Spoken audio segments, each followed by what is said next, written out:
de las Escrituras. Lección número 6, la unidad de las Escrituras. Unidad orgánica en las Escrituras. Los diversos libros de la Biblia constituyen una unidad orgánica. Eso fue escrito por Louis Berkhoff, un teólogo. La unidad de las Escrituras no es meramente mecánica, compuesta por diferentes partes que se prepararon con miras a su correlación mutua, como las piezas de un reloj, un rompecabezas, que finalmente, que finalmente se reunieron en un solo volumen. La Biblia no debe compararse con un edificio construido según los planos especificados de un arquitecto, sino que puede compararse con un árbol orgánico, producto de un crecimiento progresivo. Una planta pequeñita, la semilla se rompe, la planta crece, pero es una unidad, el árbol, pero es orgánico y procede del raíz, de la semilla. La Biblia no fue hecha, sino que creció, y la composición de varios libros marca las etapas de su desarrollo. La Biblia es viva y activa. La Biblia es viva y activa. Hebreos 4:12.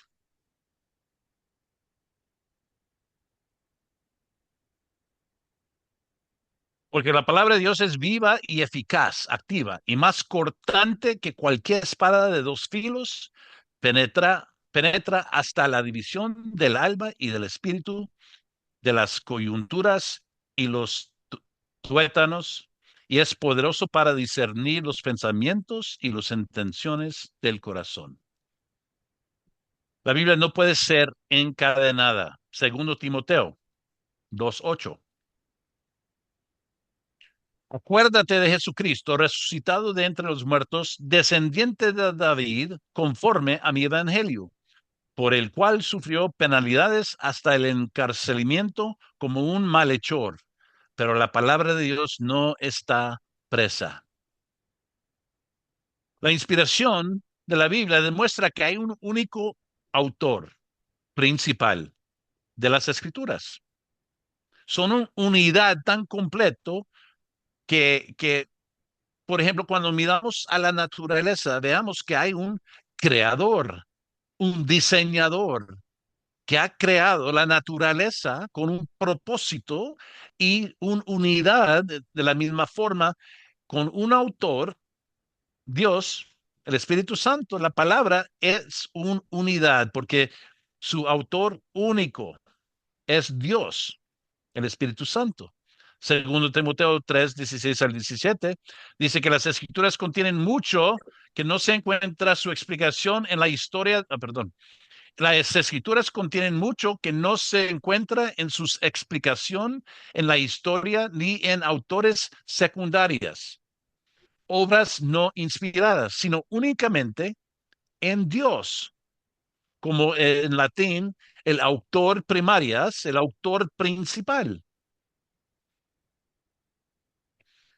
Nace de Dios, es mantenido por Dios, mantenido fiel y puro, y permanecerá para siempre, porque procede de Dios. El contenido de la Biblia, aunque muestra una gran variedad, también revela una maravillosa unidad. Todos los libros de la Biblia tienen como centro unificador a Jesucristo. Desde Génesis hasta la ley de Dios, los profetas tienen como centro unificador a Jesucristo. Hoy en día hay un movimiento aquí con algunos pastores, y lo llamo pastores entre comillas aquí en los estados, que quieren separar el Antiguo Testamento del Nuevo Testamento, que no tienen nada que ver con el otro, que es, esto es un libro y esto es otro libro, y no tienen, no, todo el Antiguo Testamento apunta hacia Cristo. El tabernáculo, los diseños, el pan de la presencia, el altar, el santo, el lugar de los santos de santos, todo apunta hacia Cristo. Un ejemplo, eh, tenemos todas las reglas en cómo traer sacrificios al tabernáculo del templo. Cada familia tenía un cordero sin mancha, sin falta ni una, y eso lo cuidaron como una mascota. Ese cordero no estaba con los demás, estaba cuidado, chineado ahí en la casa. Y cuando ese cordero tenía un año, el papá lo llevaba al tabernáculo o al templo, agarraba la cabeza de ese cordero y él confesaba sus pecados y los pecados de su familia, y después él mismo con su cuchillo cortaba el cuello de ese cordero, cordero sin mancha, que no es culpable, no había pecado. Y los sacerdotes con baldes agarraban toda la sangre que podían y lo echaban encima del altar. Ahí está, que hay que ver el derramamiento de sangre por pecados. Ahí está el evangelio. Y que Dios solo es satisfecho, que su ira es satisfecho por la sangre de uno inocente. Todo apunta hacia Cristo. Recuerda Juan el Bautista dijo, he aquí el Cordero de Dios que quita el pecado del mundo.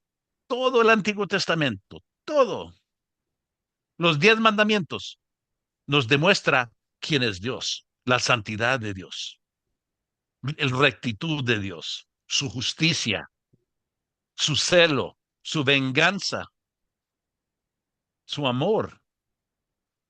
Entonces, todo el Antiguo Testamento es una unidad maravillosa, aunque hay diversidad de libros.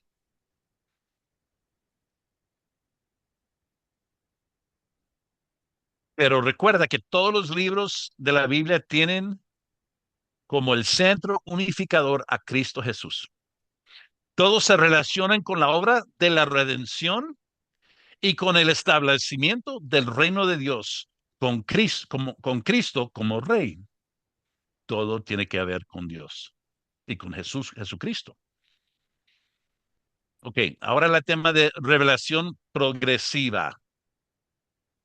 Es decir, como si ves en el televisor un cine de los detectivos, de la policía investigando un crimen.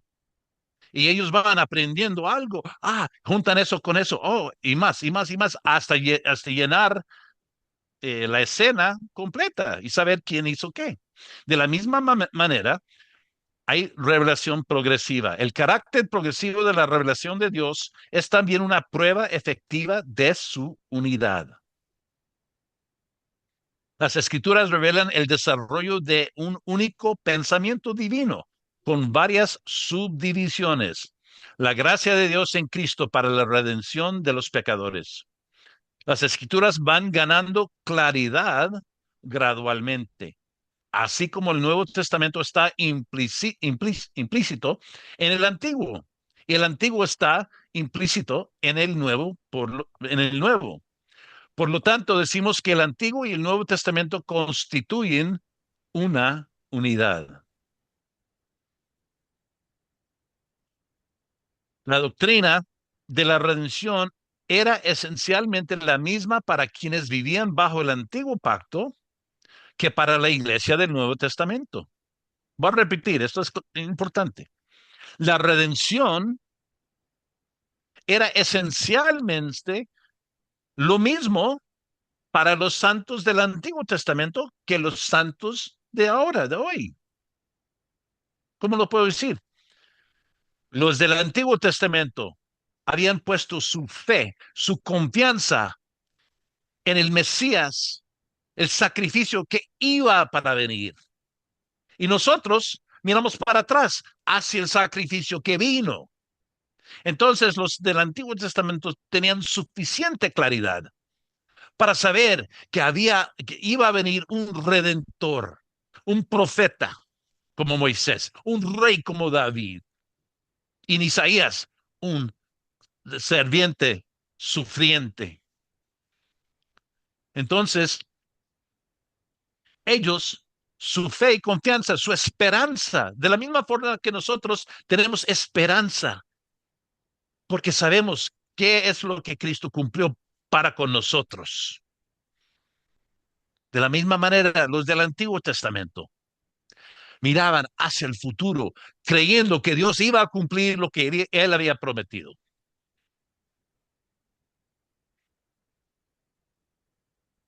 La doctrina de la redención era esencialmente la misma. Ok, perdón. Lo que es simbólico en las ceremonias y rituales del Antiguo Testamento se revela explícitamente en el Nuevo. El misterio de que Pablo hablaba. El misterio que antes ya es revelado. La forma se completa por así decirlo. La forma se completa así, perdón.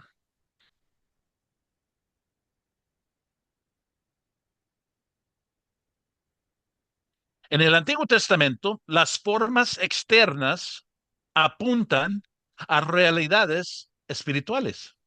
Por ejemplo, la ceremonia externa de la circuncisión apuntaba a la necesidad de la regeneración mediante el recibir un corazón nuevo. Romanos 2:28, porque no es judío el que lo es exteriormente, ni la circuncisión es la externa en la carne, pues es judío el que lo es interiormente, y la circuncisión es la del corazón, por el espíritu, no por la letra, la alabanza del cual no procede de los hombres, sino de Dios. Bien, los sacrificios del Antiguo Testamento son una imagen del perdón de los pecados que requiere la sangre expiatoria de Cristo. Y los lavamientos repetidos con frecuencia simbolizaban la influencia purificadora y la obra del Espíritu Santo en nuestra santificación. El tabernáculo en su conjunto era una revelación del camino que conducía a Dios. Y Canaán misma constituye el símbolo del descanso que queda para el pueblo de Dios. Hebreos 4:9. Queda, por tanto, un reposo sagrada para el pueblo de Dios.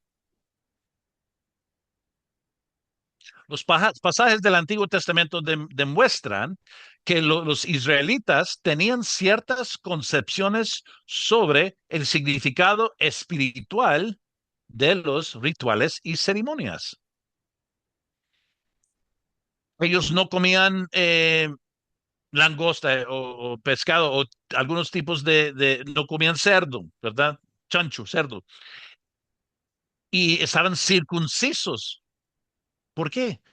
Para mostrar que ellos eran un pueblo separado del mundo por Dios para sus propósitos. De la misma manera que nosotros, no hablando de circuncisión físico, pero circuncisión del corazón, somos llamados santos, separados, pueblo de Dios. De la misma manera, ves que eso en lo físico, que ellos no comían esto, no comían esto, no sacrificaban, no deberían sacrificar a sus niños a ídolos y el circuncisión y su dieta y todo, mostraba que ellos eran un pueblo particular, un pueblo escogido por Dios, un pueblo santo para mostrar el poder de Dios. De la misma manera, nosotros en el Nuevo Testamento somos separados del mundo con una circuncisión que es interno. Somos llamados a ser santos. ¿Qué significa santo?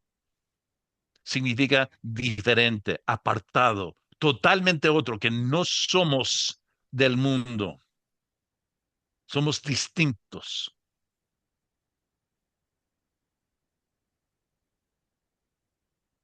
Las diferencias entre los privilegios y los deberes del pueblo de Dios del Antiguo Testamento, del Nuevo Testamento, era puramente relativa y no absoluta. La ley y la gracia obran juntos para llevarnos a Cristo. Los santos del Antiguo y del Nuevo Testamento no fueron salvos de manera diferente. y necesitaban al mismo mediador, letra M mayúscula, Cristo Jesús, y al mismo Espíritu Santo, y recibieron las mismas bendiciones de la gracia salvadora. Hay muchos que se equivocan en esto, que dicen que en el Antiguo Testamento salvación venía por obras, por seguir la ley, por circuncisión. No, no, no. Ves que tenían su fe puesto en el Mesías que iba para venir. De la misma forma, nosotros miramos hacia atrás al Mesías que vino y cumplió todo lo que había sido prometido en el Antiguo Testamento. El Antiguo y el Nuevo Testamento se relacionan entre sí, no solo como tipo y antitipo, sino también como brote y flor, como algo primitivo y luego más perfecto. No que era crudo y ya perfecto, pero primitivo y ya perfeccionado. Ritual externo y significado espiritual. Esto es también parte de más o menos de la hermenéutica, es cómo discernir un rito externo y su significado espiritual. Las ordenanzas del Antiguo y del Nuevo Pacto incluyen rituales externos que tienen un significado espiritual. La bendición no consiste simplemente en cumplir con los gestos, sino que se requiere fe por parte del adorador. En última instancia, todo apunta hacia Cristo. Los ritos externos y los ritos espirituales. Las citas colectivas de las escrituras también apuntan hacia su propia unidad. Los escritores del Nuevo Testamento a menudo ilustran o respaldan alguna verdad particular citando varios libros del Antiguo Testamento.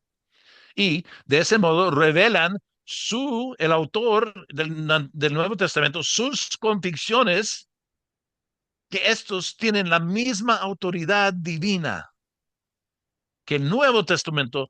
Pablo en Romanos 3 cita a varios de los salmos. No hay justo ni aún uno. Eso no eran ideas de Pablo. Esos eran ideas de el Antiguo Testamento. Romanos 3:10. Como está escrito, no hay justo, pero algunos, no, no, ni aún uno. No hay quien entienda. ¿Cuántos entiendan? No hay quien entienda. No hay quien busque a Dios. Ay, pero mi vecino es un buscador. Él está buscando a Jesús. No, no hay quien busque a Dios. Todos se han desviado y aún se hicieron inútiles. No hay quien haga lo bueno. No hay ni siquiera uno. Sepulcro abierto es su garganta, engañan de continuo con su lengua, veneno de serpiente, de áspides, hay bajo sus labios, llena está su boca de maldición y amargura, sus pies son veloces para derramar sangre, destrucción y miseria hay en sus caminos, y la senda de paz no han conocido, no hay temor de Dios delante de sus ojos.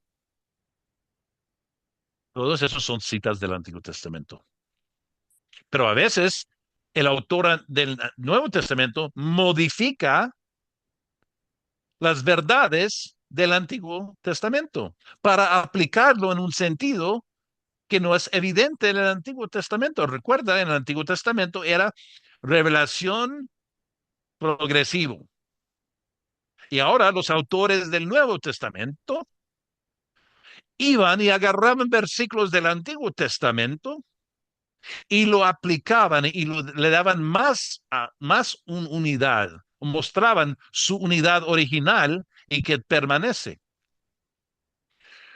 Ok, hay diversidad distintiva. Además de la unidad de las escrituras, también existe una gran diversidad y debemos tener en cuenta estas distinciones al interpretar las escrituras. Primero, existe una distinción entre el Antiguo y el Nuevo Testamento, particularmente en cuanto al contenido, la forma y el lenguaje, hebreo, griego, poco arameo. Existe, número dos, existe una distinción entre los diversos libros de la Biblia. El Espíritu utilizó a profetas, a apóstoles y otras personas con sus esta palabra, peculiaridades personales, talentos naturales y conocimiento adquiridos de manera orgánica. Esto naturalmente da lugar a diversidad sin comprometer la unidad, porque el autor principal particular es el Espíritu Santo. Pero él, como segundo Timoteo 3, dice que Dios respiró, inspiró la palabra de Dios. Él lo respiró, pero utilizó las características, la historia y el conocimiento y el lenguaje de todos los autores que escribían. Entonces, él es el autor principal. Cada autor de la escritura, cada autor le da a su escritura un sello definido con sus pensamientos expresado a un estilo característico. Número tres,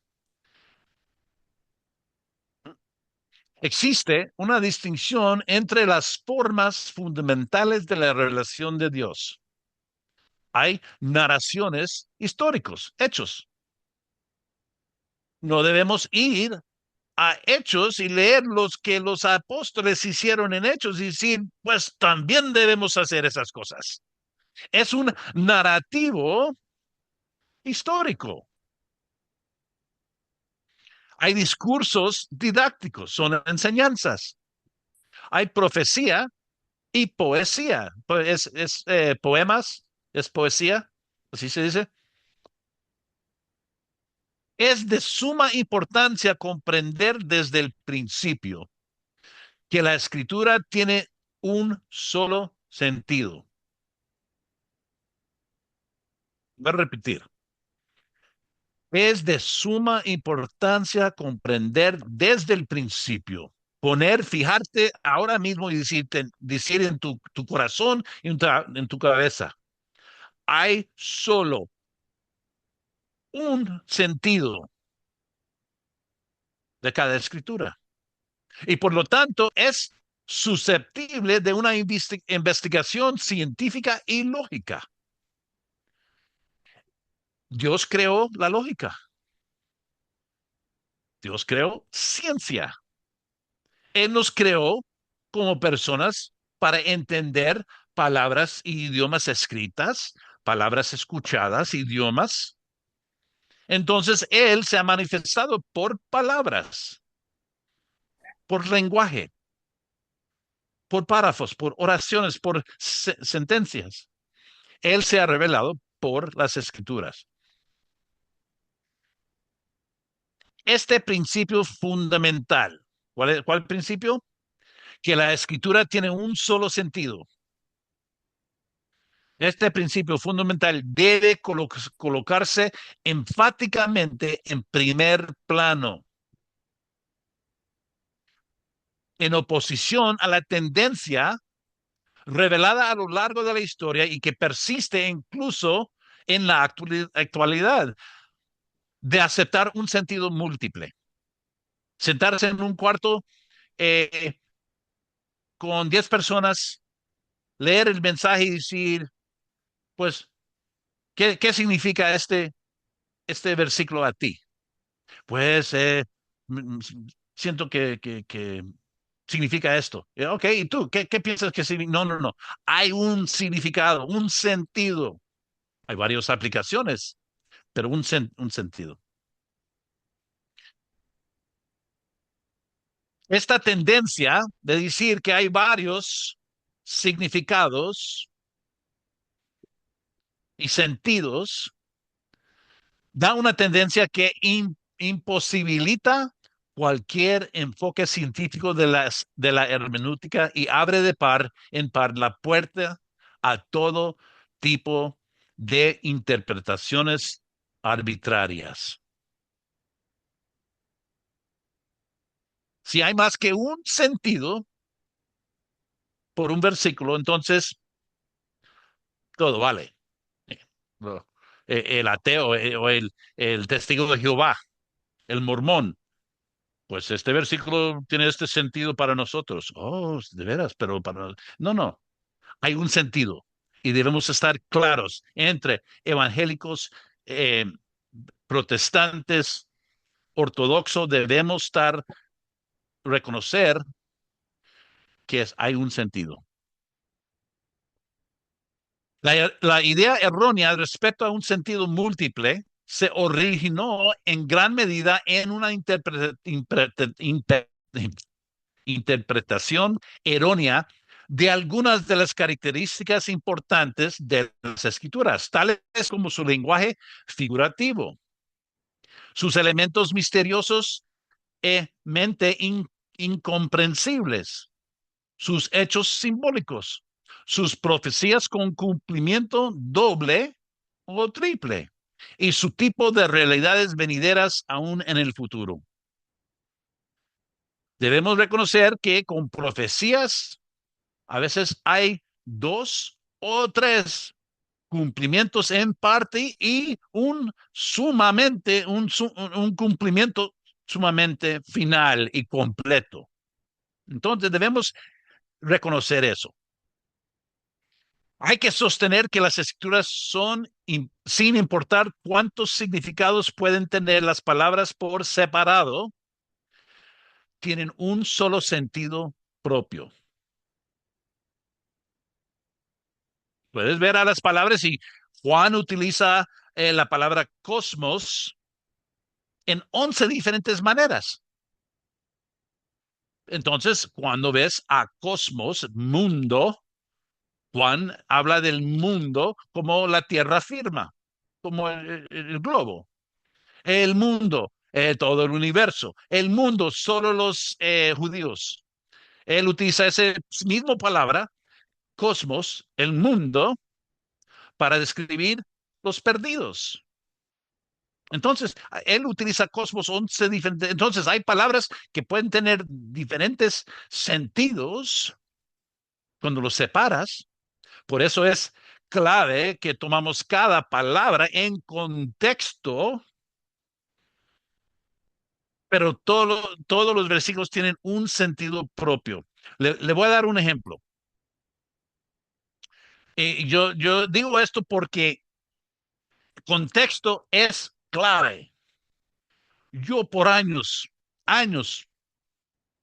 cuando yo oraba, decía, Señor, tú dices, donde dos o tres están unidos en su nombre, ahí estarás. Tal vez ustedes lo han dicho. Y por esto estamos estudiando la Biblia y por eso seguimos creciendo y conociendo. En contexto, ese versículo tiene que ver con disciplina dentro de la iglesia. Si leas ese capítulo, es sobre todo cómo disciplinar, cómo ir uno a uno con una persona, confrontarlos. Dos o tres hermanos, y después traerlo enfrente de la iglesia. Y si usted decide que ellos no están arrepentidos, lo tienes que echar de la iglesia. Y Dios dice, donde dos o tres están unidos en mi nombre, los que hacen este acuerdo que Él sí debe ser echado de la iglesia por no ser arrepentido, ahí estaré con ustedes.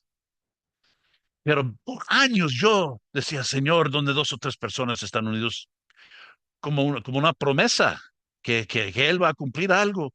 No, no, hermanos y hermanas, lógicamente piénsalo. Cuando estás solo y oras, ¿está Dios ahí contigo? O si hay dos o tres, Dios está ahí más con ustedes porque hay dos o tres. Entonces, lógicamente, no vale tampoco. Entonces, palabras tienen significado distintos y diferentes, pero la Biblia tiene un solo sentido cuando leas pasajes.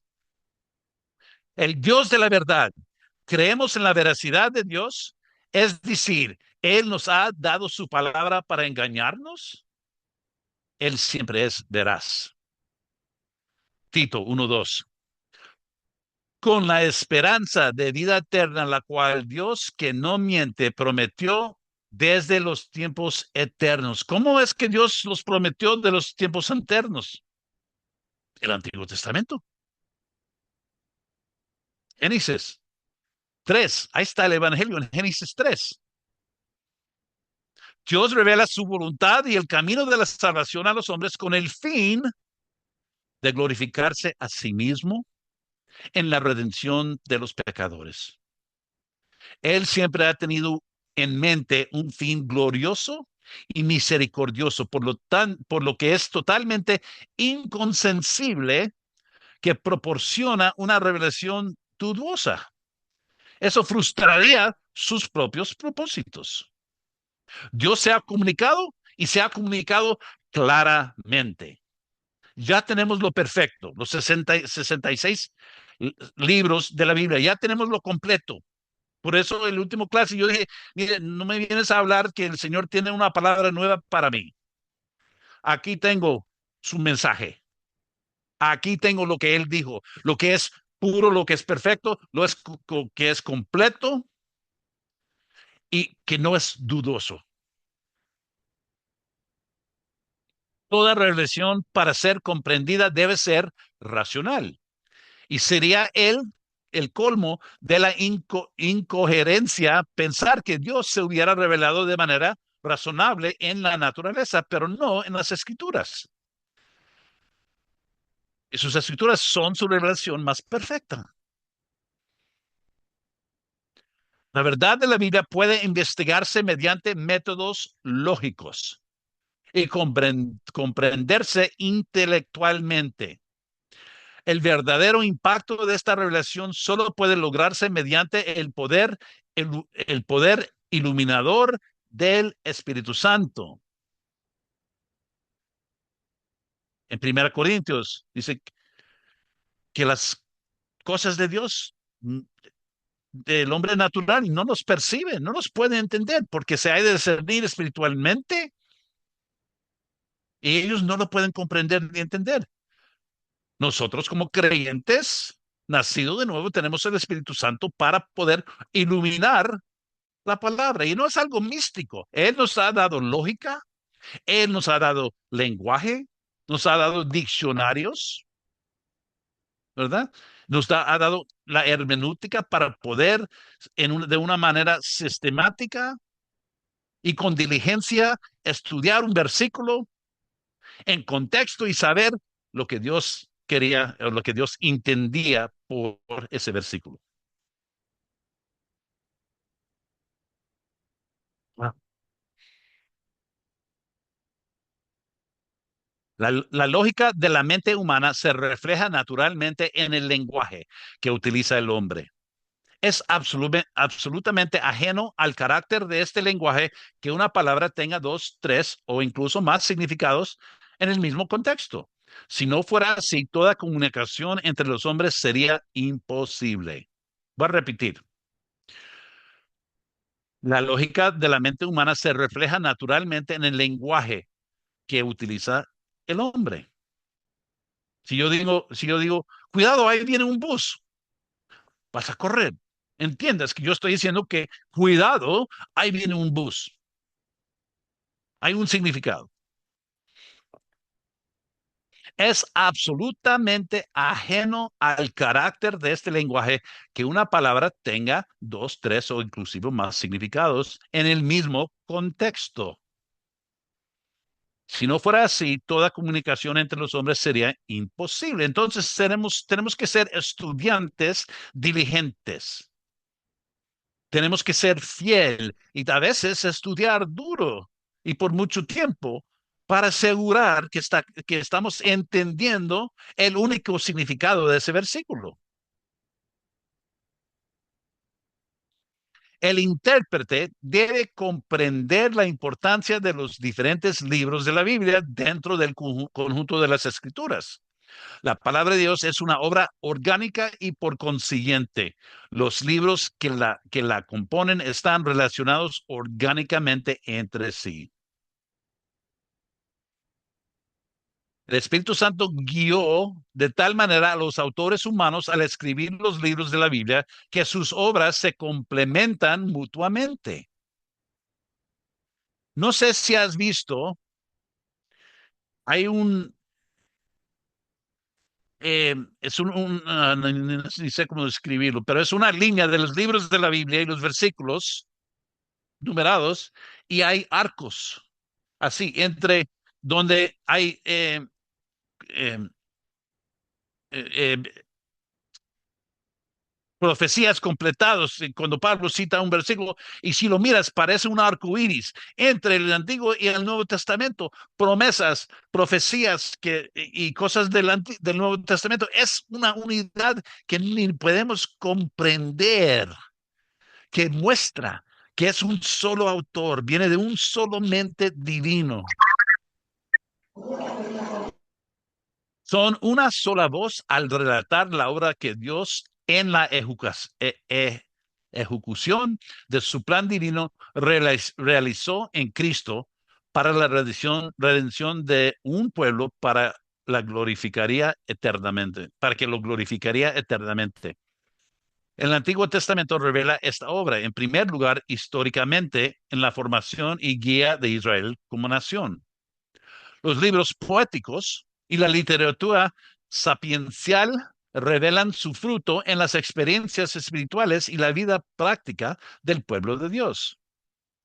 Las profetas la contemplan a la luz del consejo eterno de Dios, haciendo hincapié en el fracaso del pueblo para estar a la altura de los requisitos divinos y dirigiendo las esperanzas de los justos hacia el futuro. Una línea similar recorre el Nuevo Testamento. Los evangelios y los hechos contienen la historia de la obra y la redención de Cristo. Las epístolas revelan el efecto de esa obra en la vida y la experiencia de las iglesias. Y el Apocalipsis revela su desenlace final en rayos de luz celestial. Um, okay, good. Precauciones para evitar malinterpretar este principio. Es necesario distinguir entre el sentido real de un pasaje de las Escrituras y el sentido que le atribuyen diversos intérpretes. El hecho de que muchos interpretan un pasaje de manera diferente no refuta, no niega la unidad del sentido de las Escrituras, sino la corrupción de la mente humana. Por décadas, por siglos, ha habido herejías, arianismo, modalismo. Si quieres regresar a ver nuestro primer curso sobre teología propia, el estudio de Dios, del Espíritu Santo, de la Trinidad, de Cristo Jesús y los herejías que salieron, es que la depravidad de la mente humana, y por seguro los que no conocen a Cristo, van a llevar versículos y torcerlos, interpretarlos con sus mentes corruptos para sacar otros significados, para soportar su causa o para soportar su... Mire, hay estos televangelistas a nivel mundial que son riquísimos, tienen aviones y estoy pensando en Cash Luna, de lo que sea, Guillermo Maldonado. Mire, ellos toman versículos y lo tuercen por sus propios ganancias, por sus propios eh, cosas, por sus propios asuntos, por su propio beneficio.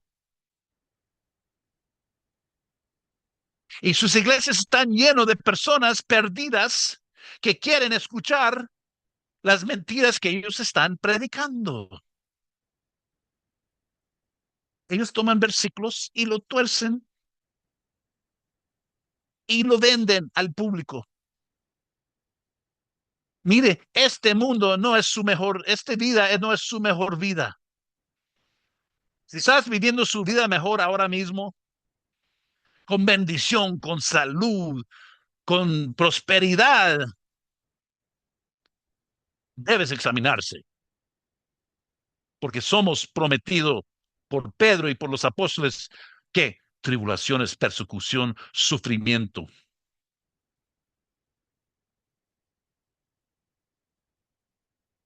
Es más fácil que un camello pase por la hoja de la aguja que un hombre rico entre los reinos.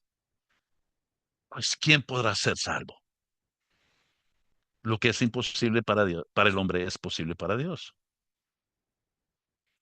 Debemos ser cuidadosos, determinados. Y cuando leemos algo en las escrituras que decimos, eso suena como va en contra de esto. El problema no es con el versículo, el problema es con nosotros. Y debemos investigar y ser estudiantes y mirar en contexto quién es el autor. Ok, ¿cómo es que él utilizó esta palabra en sus otras escrituras, en sus otras epístolas? Le voy a dar un ejemplo rapidito porque nos falta 10 minutos y estoy agotadísimo ya para el tigre, como se dice en Costa Rica. Ya soy carne para el tigre, ya cansado. No me queda nada más. Pero Juan, what's that verse in Christ is your propitiation, not only for your propitiation for you, but also propitiation for the whole world. Second John, 1 John 2:2. First John 2:2. Okay, I should know that one. Segunda de Juan 2:2. Voy a leer un versículo y si usted crea y no investiga, vas a decir, pues, esto es universalismo. Juan 2:2. Voy a comenzar por contexto en versículo 1. Hijitos míos, les escribo estas cosas para que no pequen. Y si alguien peca, tenemos abogado, tenemos representante para con el Padre, a Jesucristo el justo. Él mismo, ¿quién? Cristo Jesús, mirando el versículo anterior, Cristo Jesús, él mismo es la propiciación para nuestros pecados. Él está escribiendo a santos, ¿verdad? Él mismo, Cristo, es la propiciación por nuestros pecados. Y no solo por los pecados nuestros, sino también por los de todo el mundo entero. Está universalismo. Dios, Cristo, pagó la deuda, satisfació a Dios, Él propició los pecados de todo el mundo. Entonces todo el mundo va a los cielos, ¿verdad? No, como dije anteriormente, Pablo utilizó mundo 11 diferentes veces en el Evangelio de Juan, primera de Juan, segunda de Juan, tercera de Juan y Apocalipsis. Él utilizó la palabra eh, cosmos, que es traducido mundo, 11 diferentes veces, maneras. Entonces, si somos estudiantes cuidadosos, reconociendo que la escritura tiene solo un sentido, debemos estudiar y ver, pero eso va en contra de todo lo que Pablo dijo, todo lo que... Entonces, yo estoy mal, necesito estudiar para entender cómo es que Juan utilizó la palabra cosmos. Entonces, la Biblia es una unidad. No vas a, si encuentras algo que dices, pues eso no es, eso es distinto, que, bueno, Juan y Pablo no estaban de acuerdo. No, el problema es con nosotros, no con las escrituras. Okay. Philip, did you want to add anything? No, I think we're good. Okay. Pues vamos a aterrizar un poco temprano hoy noche. Perdón. Um, ya. Did I finish the? Okay. Perdón. Uh, The last paragraph, the safeguards. yeah. Entendido correctamente, Okay, did I start to significado? Yeah, I started. No. ¿Es lícito hablar de un significado más profundo de las escrituras? Sí, pero es necesario evitar malentendidos. Entendido correctamente, el significado más profundo de las escrituras no constituye un sentido diferente. El significado más profundo siempre se base en el sentido literal y propio de un pasaje. Voy a repetir. Entendido correctamente, el significado más profundo de las escrituras no constituye un sentido diferente. El significado más profundo siempre se basa en el sentido literal y propio de un pasaje. Pero el verdadero significado de las escrituras no siempre se encuentra en la superficie. De la misma manera, como acabo de hablar de segundo de Juan, no siempre se encuentra en la superficie.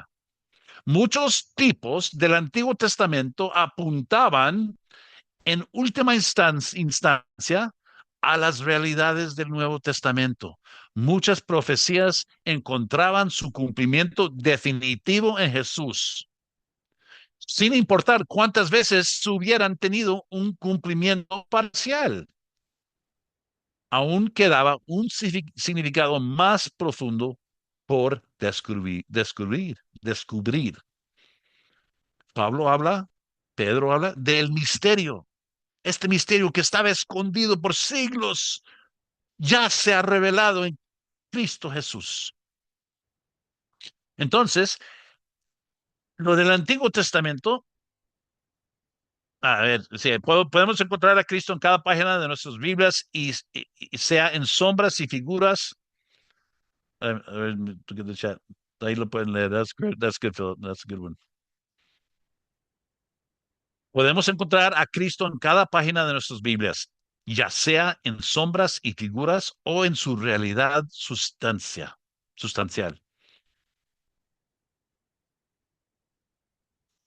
Entonces debemos ser estudiantes de lenguaje, estudiantes cuidadosos con eh, cuando estudiamos y cuando leemos la Biblia.